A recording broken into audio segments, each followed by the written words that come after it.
इस कहानी के पीछे को तर्क अगर आप समझ गए तो आपका मन काबू में हो सकता है। पहली बार जब इस कहानी को मैंने पढ़ा तो मुझे इसका तर्क समझ नहीं आया, लेकिन इसका भाव प्रेरणादायी है। एक बार महात्मा बुद्ध किसी नगर से गुजर रहे थे।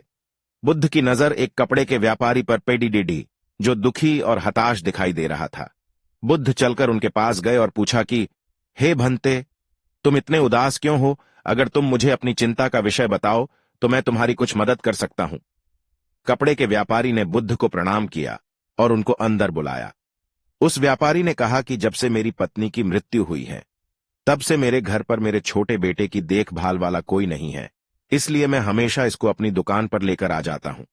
लेकिन मेरी दुकान पर आने वाले हर ग्राहक की पगड्डी को उछालकर फेंक देता है, कभी कभी उनका झोला उठाकर बाहर फेंक देता है।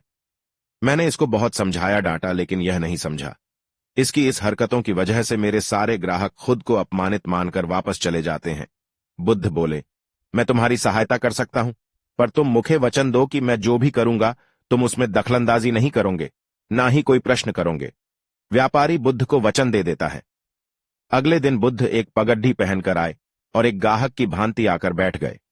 व्यापारी का बेटा आया और बुद्ध की पगड्डी को उछाल दिया। महात्मा बुद्ध मुस्कुराए और कहा, बहुत अच्छा, जाओ उस पगड्डी को वापस लेकर आओ। वह बच्चा दौड़ कर गया और पगड्डी लाकर बुद्ध को दे दी। अगले दिन बुद्ध एक कुल्हाड़ी और एक लकड़ी लेकर आए। उस लड्ढके ने फिर से उस पगड्डी को उछाल दी। बुद्ध ने उस लड्ढके को कुल्हाड़ी और लकड़ी दे दी और कहा, जाओ इस लकड़ी को काटो। व्यापारी को थोड़ा सा डर लग रहा था कि कहीं उसके लड्ढके को चोट नहीं आ जाए, लेकिन उसको अपना वचन याद था। 7 दिन तक महात्मा बुद्ध कोई न कोई नया काम लेकर आते और उस लद्दाके से करवाते। शीघ्र ही वह लद्दाका भूल गया कि उसको किसी की पगड्डी उछालनी है। व्यापारी बहुत खुश हुआ और बुद्ध को धन्यवाद दिया। मुझे पता है कि इस कहानी का और मन के वश को कोई विशेष संबंध नहीं है, लेकिन पहले आप इस तर्क को समझ लीजिए।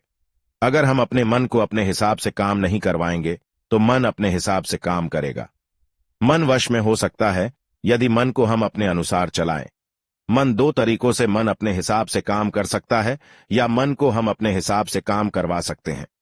बुद्ध से मिलने से पहले उस लड़ेडी डहाके का मन और दिमाग अपने हिसाब अनियंत्रित रूप से काम कर रहा था, लेकिन बुद्ध ने उस लड़े डहाके को अपने अनुसार काम करवाए, जिससे उसकी आदत ही बदल गई।